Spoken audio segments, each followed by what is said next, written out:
ఆదివారం నల్గొండ బీజేపీ జిల్లా కార్యాలయంలో సన్నాహక సమావేశం నిర్వహించడం జరిగింది. ఈ సమావేశాన్ని ఉద్దేశించి జిల్లా అధ్యక్షులు డాక్టర్ నాగం వర్షిత్ మాట్లాడారు.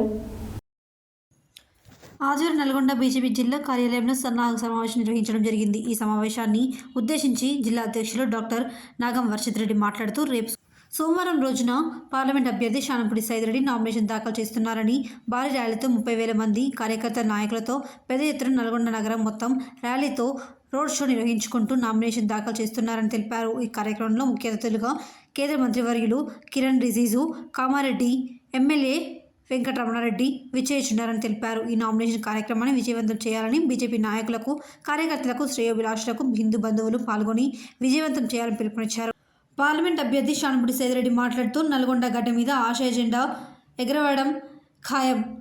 ఇది నేను అంటున్న మాట కాదు. ఎవరిని కదిలించినా, ఏ ఒక్క కార్యకర్తలు కదిలించినా, ఏ ఒక్క నల్గొండ పార్లమెంట్ ప్రజలను అడిగి ఇదే మాట. నరేంద్ర మోడీ చేస్తున్న అభివృద్ధి పనులకు ఢిల్లీలో నరేంద్ర మోడీ, నల్గొండలో శానంపూడి సైదిరెడ్డి కమలంపు గుర్తుకు ఓటు వేసి గెలిపిస్తామని కోడైకి వస్తుందన్నారు.